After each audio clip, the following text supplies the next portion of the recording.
Ang nervous system ay ang control center as in ang communication network kang sa tuyang hawak.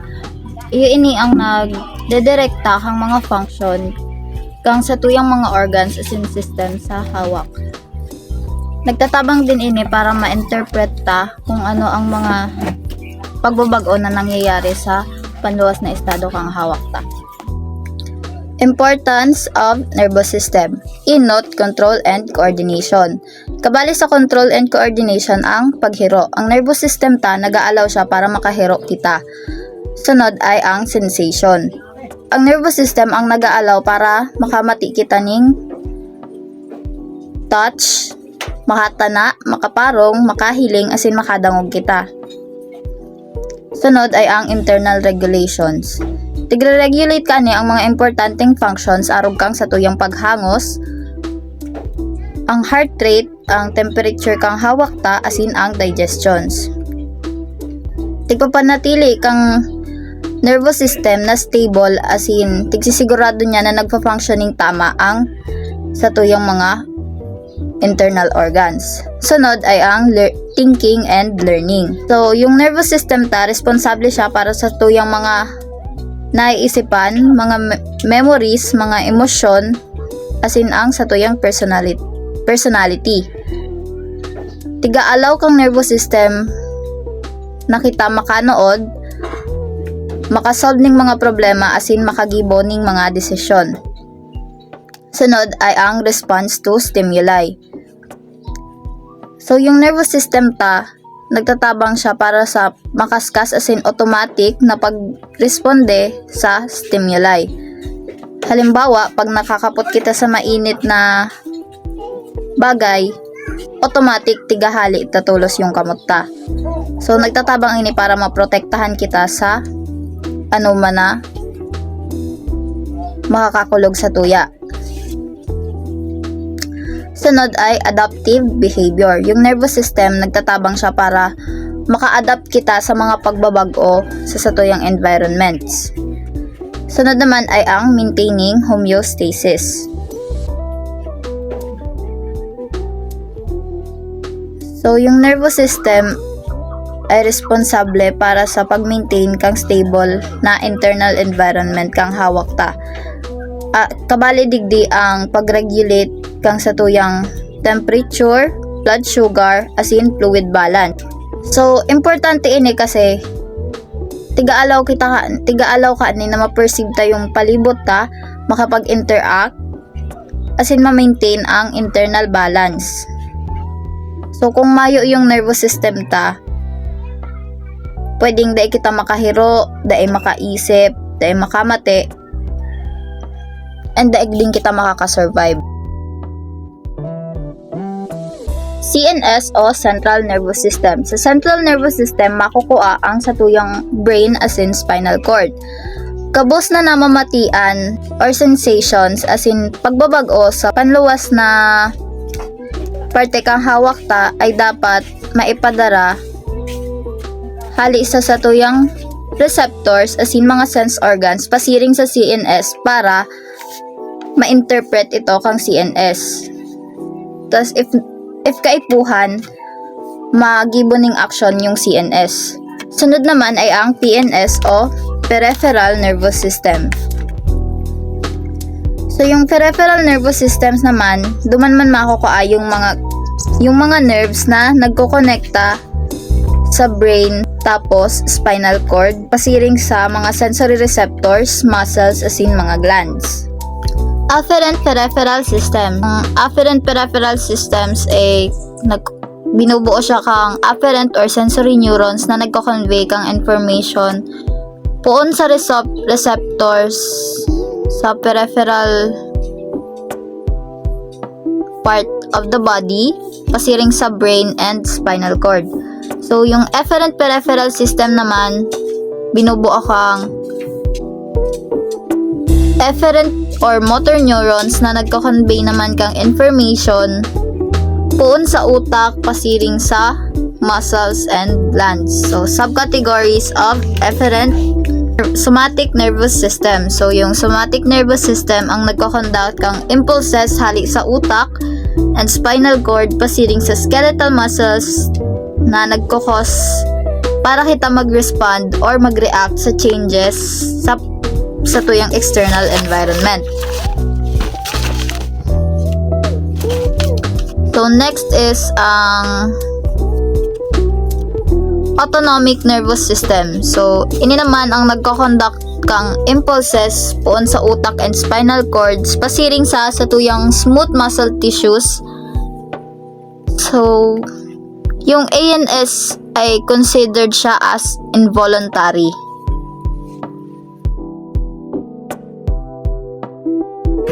Interaction between afferent and efferent neurons. So yung afferent neurons o sensory neurons ay ang mga neurons na nagdadala kang mga sensory information hali sa tuyang hawak pasiring sa CNS o Central Nervous System. So yung afferent neurons nag-act sinda bilang informants kang hawak ta na nagre-relay kang information about stimuli. Efferent neurons naman o ang motor neurons ay mga neurons na nagki-carry kang command hali sa CNS pasiring sa mga glands and muscles ta. So yung mga motor neurons ay yung nagsasabi kung ano ang gigibuhon kang mga glands and muscles. So yung mga efferent neurons inaapod sinda bilang executors kang body responses. So siya yung nagkakos kang mga muscles ta para mag-contract, mga glands para mag-secrete, as in iba pang mga bodily functions para mangyari. So interconnection between the two.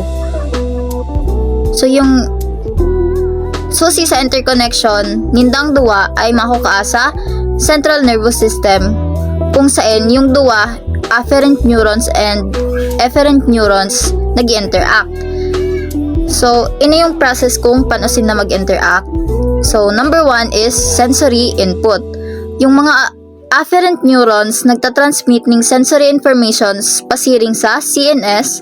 Tapos, ining information naman ay tigpa-process kang mga interneurons na makukuha sa spinal cords as in utak. Panduwa ay yung integration and decision. So, after ma-analyze kang CNS, yung mga sensory input, nagigibo siya ng decision kung paano ma-respond duman sa sensory input na na-process niya. So, yung decision na ini base sa complex factors arug kang reflexes, learned behaviors, and conscious thoughts. So, panghuri sa process na ini ay ang motor output. Yung CNS, nagsisend siya ng commands sa efferent neurons pasiring sa effectors, which is yung muscles as in mga glands kang hawak ta. So, ining commands na ini ang nagsasabi sa effectors kung paano sila ma-respond sa stimulus na receive. So, for example, nakakapot kita ng mainit na bagay. So, yung sensory receptor sa mga unit ta, pag na-detect ninda yung init, yung heat, masensinda ning signal kaibahan kang afferent neurons pasiring sa spinal cords. Tapos yung CNS naman, which is kabali naman yung spinal cords, ipaprocess yung signals as in matrigger siya ng reflex response. So ining reflex na ni is rapid, involuntary, na designed para maprotektahan kita sa kung ano man na harm. So lastly is yung efferent. So yung after ma-send kang spinal cord yung signal kaibahan kang efferent neurons pasiring sa muscles. So yung signal na yon nagko-cause siya para mag-contract yung mga muscles as in mahali tatulos yung kamot duman sa mainit na nakaputanta.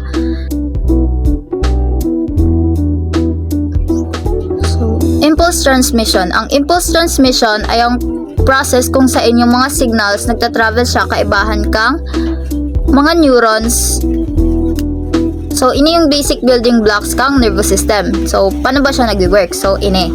So, inot, resting potential. So, kung yung neuron dahil siya nagtatransmit ng signal, yaon siya sa resting state. So, yung laog kang neurons is slightly negatively charged compared to the outside. So, yung difference sa charge na ni is called the resting potential. So, next is stimulus. So, pag yung neurons naka-receive siya ng stimulus, halimbawa, kapot, nakadangog, or ilaw, so yung stimulus na di is nakaka-trigger siya ng change sa membrane potential. So, ining change na ni, if strong enough, magkukos siya ng action potential. Oh, next is action potential. Ang action potential is makaskas, short-lasting change sa membrane potential na nagta-travel pasiring sa axon. So, yung axon is the long extension of a neuron. So, sa action potential, yung laog kang neuron becomes briefly positively charged.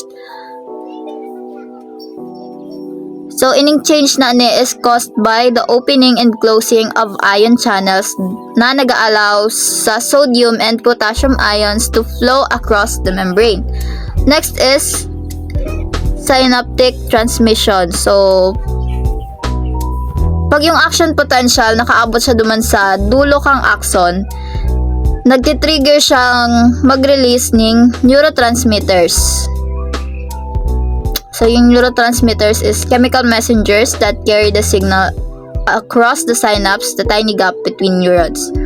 Sunod is post-synaptic neuron. So, yung neurotransmitters, nagbabind siya sa receptors pasiring sa sunod na neurons. So, apodigde is post-synaptic neurons. So, ining binding na ni can either excite or inhibit the postsynaptic neurons depending sa type kang neurotransmitter and receptor. So, lastly is signal amplification. So, yung mga neurons, nag-amplify siya ng incoming signals sa pamamagitan kang pag-activate kang multiple postsynaptic neurons allowing for complex processing of information. So, ining process na ini of impulse transmissions ang nag-aalaw for rapid communication between one neurons and another neuron. So, this enables the nervous system para makontrol gabos na movement as in sensation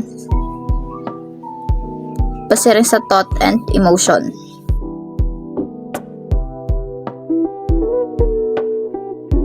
Types of neurons. Inot is yung sensory neurons or afferent neurons. So, ining mga neurons na ni is responsible for detecting stimuli hali sa environment and itatransmit yung information na to pasiring sa CNS, which is yung central nervous system. So, ining mga sensory neurons ay madalas sindang unipolar na may sarong axon na nagbabranch into two extensions, saro pasiring sa sensory receptors and saro pasiring sa CNS. Sunod naman ay ang motor neurons o efferent neurons. So, yung mga neurons naman na ini ay nagdadala kang signal hali sa CNS pasiring sa mga muscles and glands which is sinda yung nag-initiate ng response. So, ini naman is mga multipolar na may single axon and multiple dendrites. Interneurons. So, yung mga neurons na ni, sinda yung nagko-connect sa different neurons sa laog kang CNS. So, important sinda sa pag-process kang information and integrating signals. So, they are often multipolar and can have complex branching patterns. So, anatomy of a neuron. So, first is cell body. Yung cell body is the central part kang neurons. So, Sa cell body makukuha yung nucleus and other organelles na responsable para sa metabolism and survival kang sarong cells. So next is dendrites. Ang dendrites ay yung branching extensions hali sa cell body na nagre-receive ng signals pasiring sa ibang neurons. So yung dendrites is covered with receptors na nagbabind pasiring sa neurotransmitters. So sunod is ang axon. So yung axon is long slender extension from the cell body na nagtatransmit kang mga signals pasiring sa other neurons o muscles or glands. So yung axon is covered with myelin sheath. So yung myelin sheath is a fatty substance na nag-insulate kang axon and nagtatabang din siya para mag-speed up yung signal transmission. Last is axon terminal. Yung axon terminal is yung dulo kang axon kung saan nire-release kang neurons yung mga neurotransmitters pasiring sa synapse.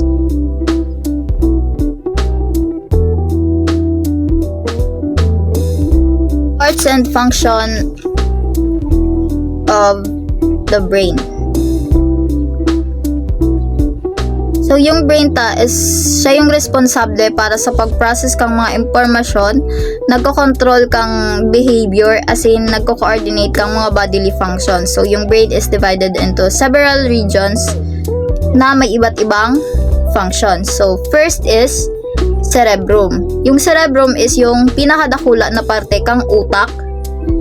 Responsable siya para sa higher level functions aron kang pag-isip, language, memory, thought, and voluntary movement. Next is yung cerebellum. So yung cerebellum, makukuha siya sa likod na parte kang utak. So importante ini para sa tuyang coordination, balance, and motor learning. Next is brainstem. So yung brainstem ay nagko-connect kang cerebrum as in cerebellum pasiring sa spinal cords. So yung brainstem ang nagko-control kang importanteng functions aron kang paghangos, heart rate, and blood pressure. Next is ang hypothalamus. So yung hypothalamus is makukuha siya sa brainstem. So yung hypothalamus ang nagre-regulate kang body temperature, hunger, thirst, and sleep-wake cycles kang hawak ta. Next is ang pituitary glands. Yung pituitary gland naman is naka-attach siya sa hypothalamus. So yung pituitary gland ang nag-secrete kang mga hormones na nagko-control sa tuyang iba't ibang bodily functions.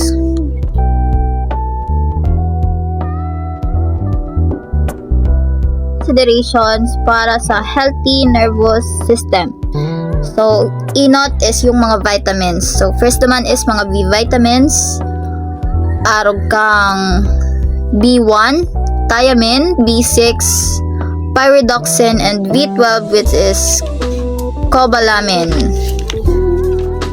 So, yung mga B vitamins na ini ay nagsusuporta sa production kang myelin which is yung mga fatty substance na nag-insulate kang nerve fibers na nagpapakaskas kang signal transmission. So yung B vitamins ay importante din sa synthesis of neurotransmitters which is chemical messengers na nagpa-facilitate kang communication between neurons.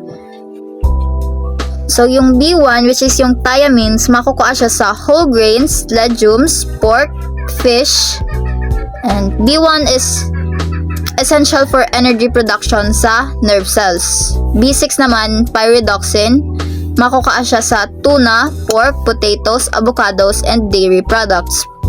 Nagsusuporta ang B6 sa red blood cell formation and psychological functions. B12 or cobalamin, makukuha ini sa mga karne, fish, dairy, eggs, and fortified cereals. So, importante ini sa pag-maintain kang healthy nervous system and blood cell productions. Next is yung vitamin D. So, study suggests na ang hababang level kang vitamin D may increase the risk of central nervous system disorders. So, yung best source kang vitamin D is sunlight. Pero makukuha din siya sa oily fish, eggs, and red meat. Vitamin C. So, yung vitamin C is a powerful antioxidant. So, yung vitamin C, nagtatabang siya sa pagprotekta kang nerve cells sa mga damage na caused by free radicals. So, makukuha siya sa mga citrus fruits, peppers, berries, and leafy greens. Vitamin E naman is another antioxidant. So, nag-help yung vitamin E sa pag-shield kang cell membranes mula sa oxidative stress. Makukuha yung vitamin E sa nuts, seeds, vegetable oils, and spinach. So, bukod sa mga vitamins, kaipuhan din ng nervous system ang mga minerals. So, E-not is ang magnesium. So, nakakatabang ini sa nerve transmission and regulation kang neurotransmitters. Makukuha ini sa leafy greens, nuts, seeds, and dark chocolate. Sunod is ang calcium. Calcium is essential for regulating electrical impulses generated and transmitted by nerves. Makukuha sa dairy products, leafy greens, almonds, and tofu. Zinc, involved naman siya sa nerve cell communication and neurogenesis. Yung neurogenesis is the formation of new nerve cells. So, ang hababa na level kang zinc ay pwede siyang malink sa mood changes and neurological disorders. Makukuha siya sa shellfish, red meat, poultry, dairy, and whole grains. Next is iron. So, yung iron, importante siya sa oxygen transport, production kang energy, and development and neurological development. Makukuha naman ng iron sa red meat, chicken, eggs, beans, nuts, and seeds. Next is iodine. Importante ini para sa cognitive and neurological functions. So, yung iodine deficiency, pwede siyang mag-cause ng brain damage. Makukuha ang iodine sa seafoods, eggs, milk products, and seaweeds. So, bukod dyan, iba pa ng ibang nutrients na kaipuhan. So, E-not is omega-3 fatty acids. Importante ini para sa brain and nerve cell development. So, nagtatabang din sila para maprotektahan yung myelin sheath. Sunod is tryptophan. Yung tryptophan is amino acids.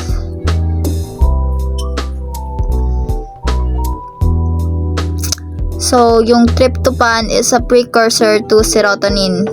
Yung serotonin is a neurotransmitter na nagtatabang sa mood regulation, sleep, as in appetite,